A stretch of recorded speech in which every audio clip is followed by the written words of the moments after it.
Boa noite, gente. Que prazer estar com vocês.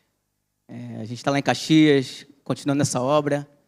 E a gente é muito grato por esse tempo, por poder estar aqui nesse lugar hoje. O pastor Hélio convocou a gente para estar dando uma mensagem, pregando para vocês. E é uma responsabilidade muito grande, porque ter esse logotipo aqui atrás da gente é uma responsabilidade muito forte. Daniel e os seus amigos, eles foram pessoas que não somente estavam no governo, mas eles influenciaram toda uma geração com o seu estilo de vida e com o seu temor a Deus e sua vida com Deus. E a gente ser chamado de geração de Daniel, hoje, é um desafio para cada um de nós. Todos nós devemos ser a geração de Daniel. Nesse tempo, onde o mundo tem sido distorcido com inverdades, traduzidas de verdades sociais, igualitárias, mas a nossa verdade está escrita na palavra, que é o próprio Jesus escrito. Então, obrigado, pastor, obrigado você pelo carinho. Eu tenho saudade de vocês, estar ministrando com vocês. A gente está lá em Caxias, está uma bênção. Mandar um abraço do pessoal de Caxias para vocês. E a obra lá está maravilhosa, gente. Caxias está sendo impactado por essa mensagem. Caxias tem sido influenciado por essa mensagem. E vocês também são frutos de Caxias, porque vocês financiam essa obra lá também. E a gente vai começar, eu quero começar a mensagem hoje. É interessante que, quando o pastor Hélio me chamou, eu já tinha uma mensagem no meu coração. E foi engraçado que o título dessa mensagem é esse aqui: Um por todos e todos por um. Essa mensagem começou exatamente com esse título, porque Deus colocou, eu estava tomando café e Deus falou assim: um por todos e todos por um. Escreve uma mensagem. E geralmente Deus faz comigo o seguinte: me dá uma melodia e eu escrevo uma canção. E aí eu peguei o papel e a caneta e eu já conheço como o Espírito Santo se move e comecei a escrever. Mas um por todos e todos por um, no início eu não entendi. Ele falou assim: vai escrevendo que eu vou te revelando. Eu acredito que, quem conhece a história dos 3 mosqueteiros aqui? Se denuncie. Não tem nada a ver com essa fábula, né? Essa escritura de Alexandre Dumas, D'Artagnan e seus 3 mosqueteiros, Portos, Arames, Athos. Mas tem a ver com o lema que eles tinham. E o lema deles era esse: um por todos e todos por um. Deus, e aí? Ele falou assim: um por todos. E aí, nesse início, ele falou: separa o um por todos e o todos por um. E essa mensagem tem 2 tópicos. Um por todos. Eu queria que você acompanhasse comigo. João 3,16 diz que porque Deus amou o mundo de tal maneira que deu o seu Filho unigênito, para que todo aquele que nele crê não pereça, mas tenha...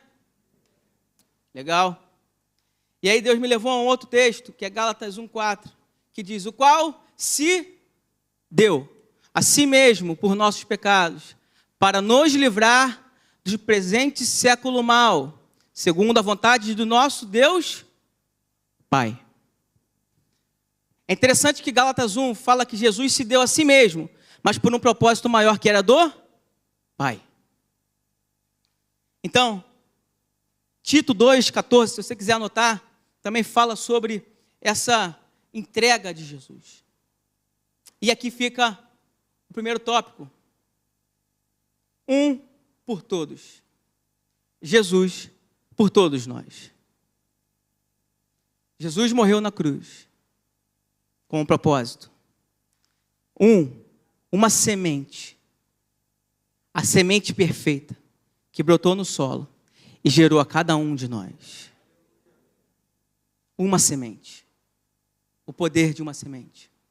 Que o próprio Pai plantou na terra. Com um propósito. Quem plantou Jesus na terra foi o Pai.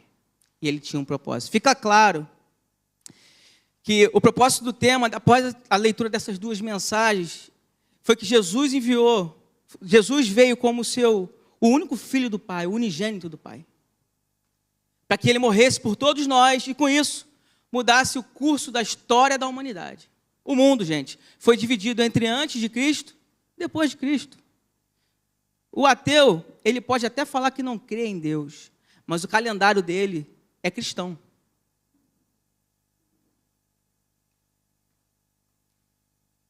Pessoas influenciaram. Pessoas foram responsáveis por essa influência. E se nós caminharmos pelo Velho Testamento, nós vamos perceber e compreender qual era o plano inicial de Deus, o plano inicial do Pai. Caminhando por esse Velho Testamento, a gente vai ver que toda a Escritura ela vai apontando para Jesus. Eles não sabiam que era Jesus, mas a Escritura já apontava para Jesus. E o plano de redenção, ele também foi apontado em vários textos do cânon bíblico. O Jardim do Éden e as suas peculiaridades descritas em Gênesis 2 mostra evidente que o plano inicial de Deus era um plano magnífico. Um plano magnífico para a presença e para a existência do homem na terra. Vamos a alguns exemplos. Vou deixar nisso aqui porque isso é pertinente do que a gente está falando. Primeiro, o homem, ele dominava sobre tudo e sobre todos. 2, a comunhão com Deus, ela era iminente e diária. Na viração do dia, Deus vinha habitar e ter comunhão com o homem. 3, a terra dava de comer ao homem e ele não precisava trabalhar para ter o seu sustento. 4, não havia medo, não havia angústia, não havia corona, não havia morte. Não havia morte. Isso te remete a algum lugar? 5, o homem tinha que zelar pelo jardim, dar nomes. Esse era o principal trabalho, o atributo do homem. Cuidar da terra que Deus colocou o homem. Mas ele tinha um mandamento, que era se manter longe da árvore do conhecimento do bem e do mal. Imagina viver em uma sociedade onde a única restrição divina era uma só. Isso demonstra que o plano de Deus nunca foi nos encher de regras e nos punir com a sua fúria aniquilante por descumprir uma regra. Na verdade, o plano inicial de Deus é que nós vivêssemos livres. Mas o homem tinha uma regra. E influenciado por Satanás, ele descumpriu essa regra. O primeiro plano de Deus, que era que o homem caminhasse em perfeita harmonia entre ele e a mulher. Deus criou Adão, depois criou Eva, criou uma família e criou aquele jardim maravilhoso, cercado de coisas lindas. E o homem caiu. Mas Romanos 5, 17 e 20, eu queria que você abrisse comigo. 5,17, desculpa. Diz o seguinte: pois, se pela transgressão de um só homem, a morte reinou por meio desse, mas muito mais os que receberam a transbordante provisão da graça e do dom da justiça, reinarão em vida por intermédio de um único homem, Jesus Cristo. Por causa da desobediência do homem, a presença de Deus, pela primeira vez na história do Éden, não achou um lugar de encontro. Interessante, e eu adoro essa passagem, porque o homem peca, o homem cai. Na viração do dia, Deus chega para o homem e ele não pergunta: Adão, o que você fez? Ele não encontrou o homem. Mas a primeira coisa que ele faz é: onde estás? Isso demonstra, mais uma vez, o caráter de Jesus. Demonstra que ele está, a todo tempo, buscando um lugar de comunhão. Deus, a todo tempo, ele está querendo tabernacular com o homem. Foi assim no início, na viração do dia. E ele veio trazendo o tabernáculo de Moisés, o tabernáculo de Davi, os templos. E o tempo todo Deus habitando no meio dos homens. Mas a comunhão com Deus tinha sido quebrada e o pecado afastou o homem de Deus. E naquele momento, parecia que o plano inicial de Deus tinha sido quebrado. Mas no mesmo instante, no mesmo momento, o nosso Deus, que é magnífico, coloca em prática o plano 2.0. Ele muda. Era um jardim. O homem no jardim. A presença no meio dele. Tudo perfeito. Mas, agora, a humanidade vai viver um novo plano. Jesus, o plano perfeito. E que plano é esse? Um homem esmagaria a serpente e restauraria a glória de todo o plano inicial. Só que agora, potencializado, Jesus estava por vir. Gênesis 1 e 2, antes do pecado, um jardim, um lugar de habitação. Legal. Apocalipse 21, 22, no final, uma cidade, um lugar de habitação. Parece que o plano de Satanás foi por água abaixo. O que era um jardim vai se tornar a cidade santa. Deus sempre procurou tabernacular com o homem.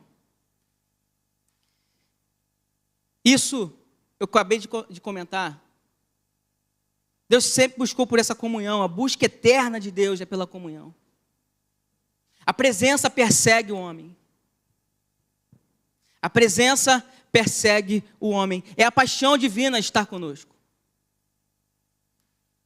Ele ama. E o nome dele será chamado Emanuel. Deus presente. E o seu nome será chamado Emanuel. O homem deve discernir que, no nosso entendimento sobre o fim, o resultado do plano de Deus, esse assunto não pode ser só um objeto de curiosidade, como vai acabar o mundo. Isso não deve ser o nosso crivo de curiosidade, mas sim deve despertar um crivo de responsabilidade. Qual é o meu papel nesse plano divino? Qual é o meu papel na vinda de Jesus? Qual é o meu papel como filho? É legal a gente refletir sobre isso.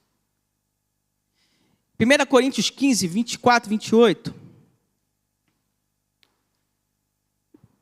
Primeiro eu vou ler esse texto, que é pertinente, é mais fácil da gente compreender. João 15, 19 diz, retomando a palavra, explanou Jesus. Em verdade vos asseguro que o Filho nada pode fazer de si mesmo, mas somente pode fazer o que vê o Pai fazer.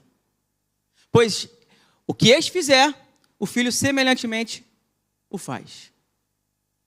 Estará o reino dos céus. Foi o que Jesus vinha fazendo na terra.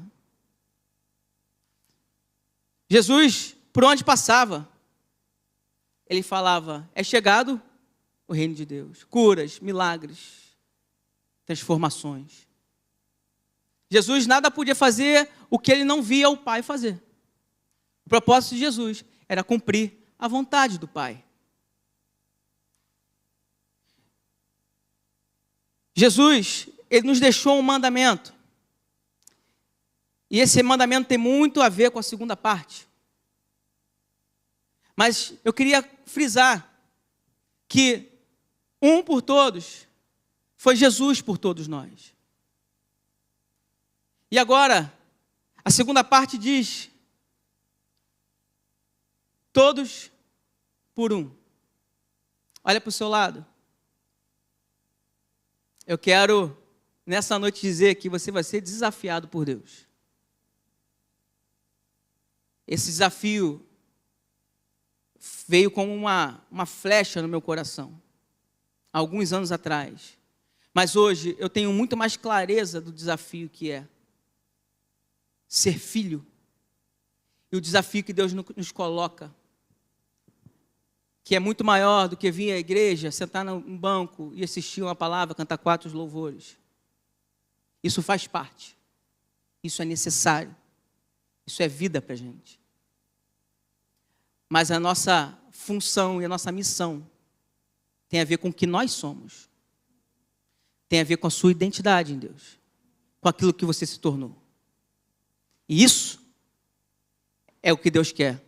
Deus não está preocupado em que você fique não pecando. Ele está preocupado em quem você está se tornando. E se você se torna mais parecido com Ele, automaticamente você não vai estar pecando, você não vai estar errando, você não vai estar magoando as pessoas, você não vai estar com medo, você não vai. E todos os atributos de Jesus vão aparecendo na sua vida.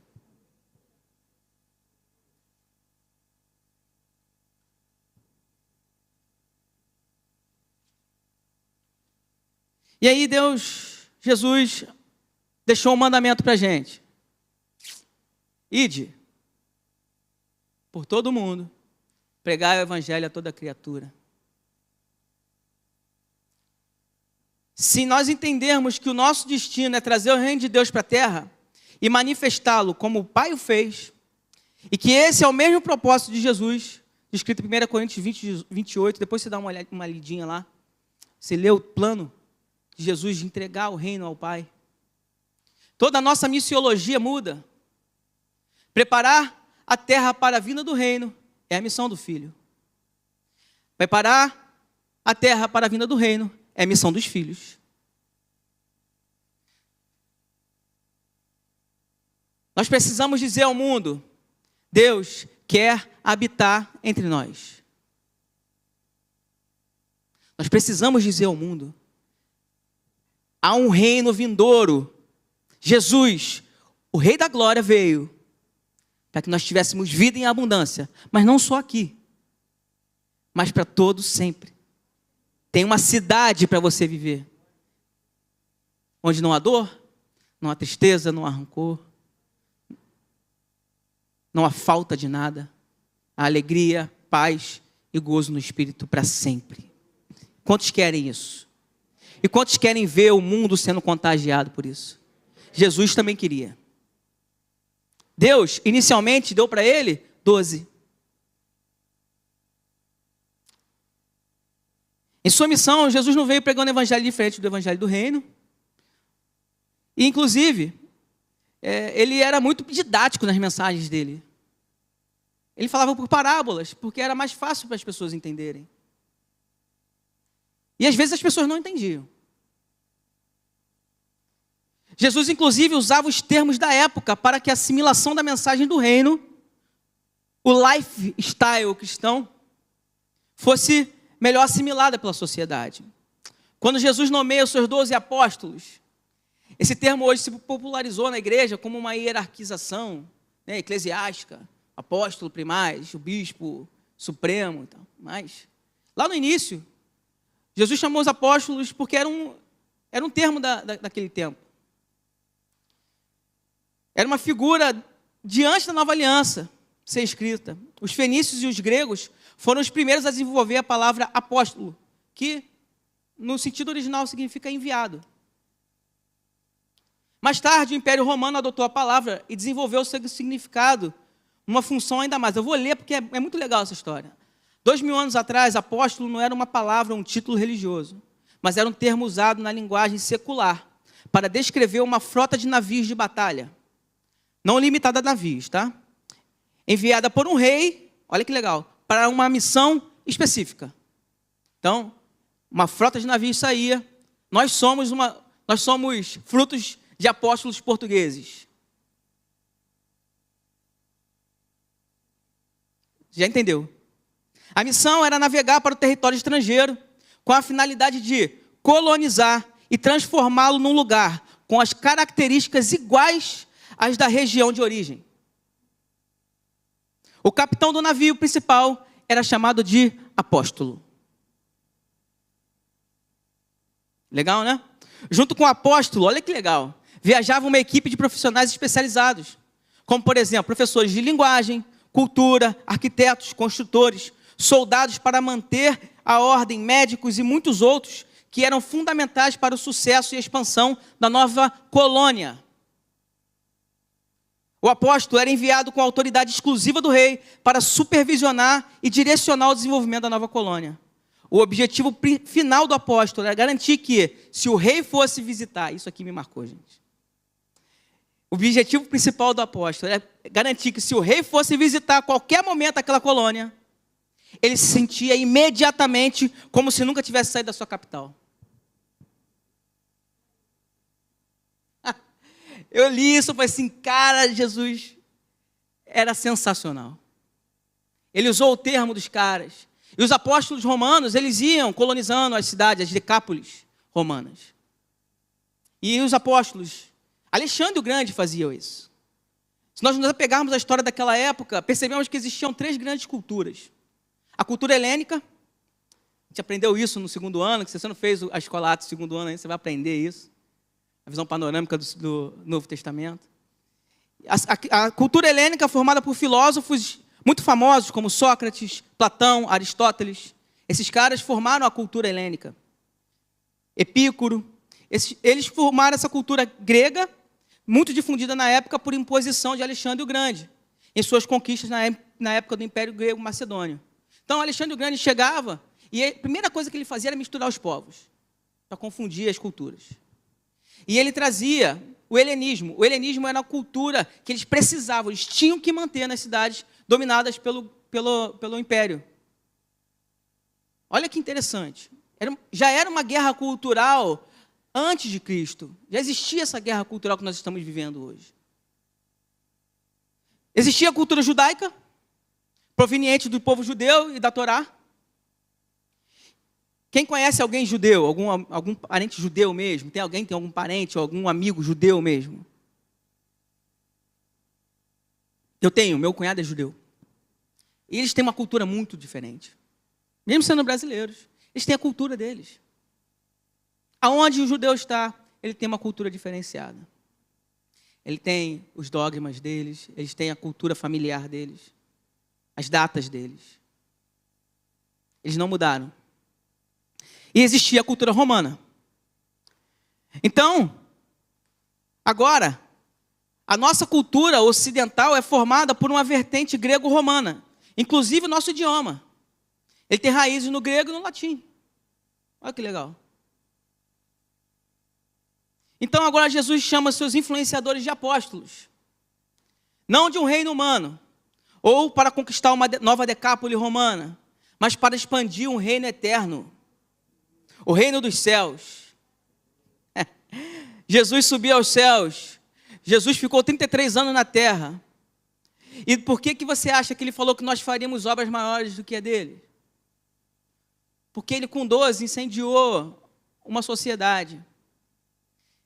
Mas com milhares e milhares de filhos, ele traria a cidade santa. Deus, em seu plano perfeito, fez de seu povo toda a estrutura espiritual e natural para que o seu reino fosse estabelecido na terra. A semente se tornou milhares e milhares. Nos fez reis e sacerdotes. Nos fez apóstolos, mestres, discipuladores. E ficamos conhecidos no mundo como cristãos. A palavra no grego, no original, é Christianos, que significa pequenos cristos. Ele se multiplicou por todo o mundo e vai se multiplicar muito mais, porque ele conta com você para isso. Esse é o todos por um. Uma semente se tornou milhares e milhares, gente. Isso é fantástico. Todos nós corremos por um alvo, o alvo de Cristo, pelo prêmio da soberana vocação que há em Cristo Jesus. Eu gosto da cronologia que o pastor Leandro Vieira coloca sobre o assunto do plano divino.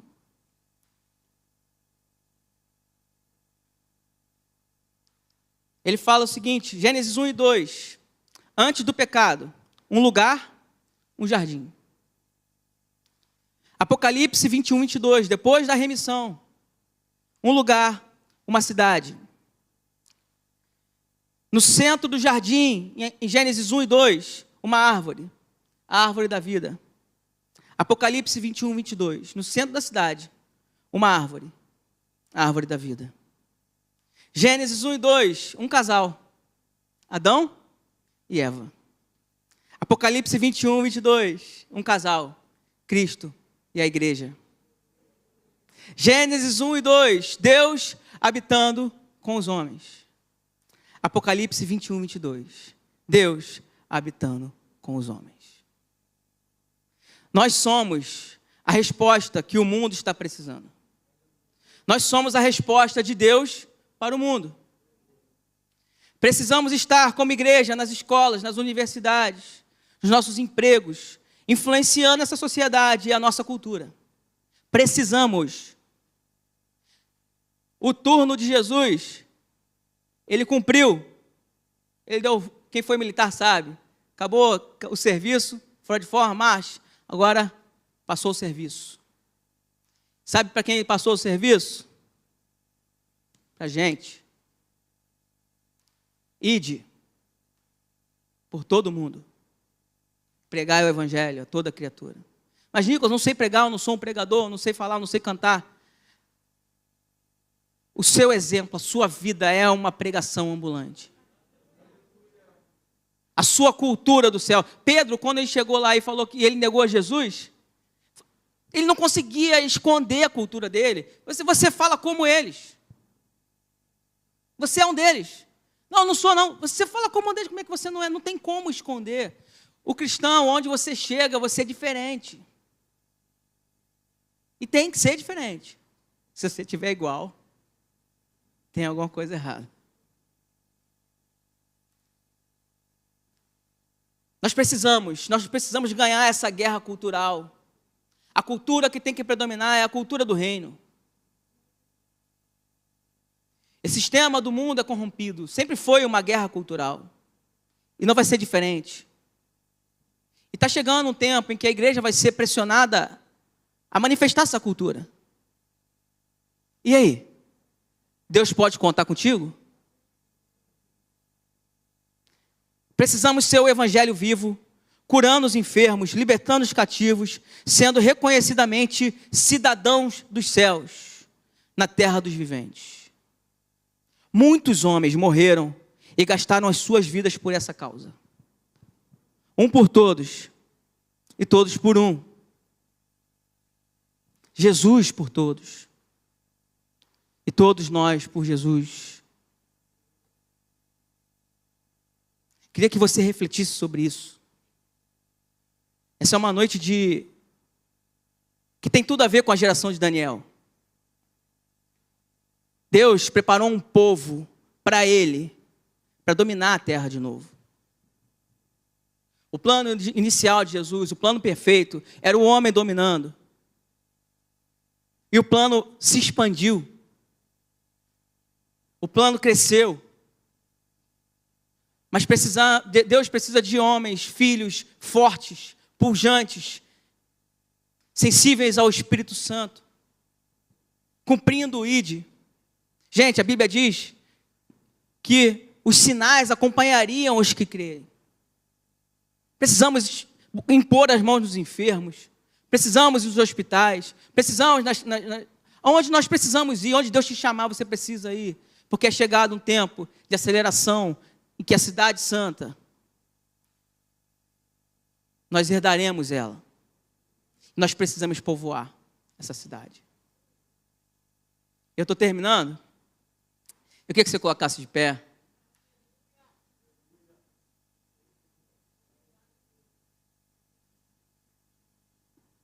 Eu queria que você fechasse os seus olhos e você colocasse diante de Deus o seu coração. Hoje, nós temos vivido dias difíceis, pandemias, os finais dos tempos.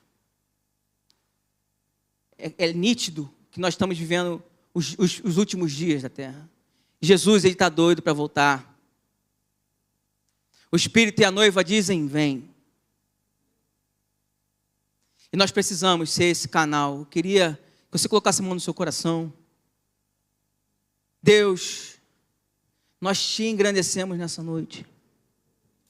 Porque o Senhor faz parte de um plano perfeito. O Senhor nos colocou dentro desse plano perfeito como protagonistas, como filhos que vão herdar o reino dos céus aqui na terra e vão expandir a sua mensagem. Pai, eu te peço que o Senhor venha acender a chama em cada coração, que o Senhor venha, Senhor, fazer de cada um nessa noite um influenciador, um Daniel para essa geração, pequenos cristos, difundindo a mensagem do reino, até que o Senhor venha. Pai, libera nesse lugar dons e talentos ministeriais. Deus vai começar a levantar apóstolos, pastores, evangelistas, diáconos e todas as pessoas que trabalham no reino de Deus. Se você tem um chamado, você começa agora a colocar ele diante de Deus e se coloque à disposição dele, e as portas irão se abrir. Espírito Santo de Deus, sela essa palavra em nossos corações. Sela, Senhor, esse compromisso de podermos, Senhor, cumprir o plano perfeito do Pai na terra dos viventes. Em nome de Jesus. Amém? Quantos estão se sentindo desafiados por isso? Eu quero te agradecer pela sua atenção, te agradecer, pastor, por essa oportunidade de poder falar isso que está queimando no meu coração. E eu creio que nós viveremos dias em que o avivamento será nítido na nossa nação e no mundo. Aleluia. E você vai ser um agente disso. Amém? Isso, um por todos, de palmas ao nosso Deus. e aleluia. Todos por um. Aleluia.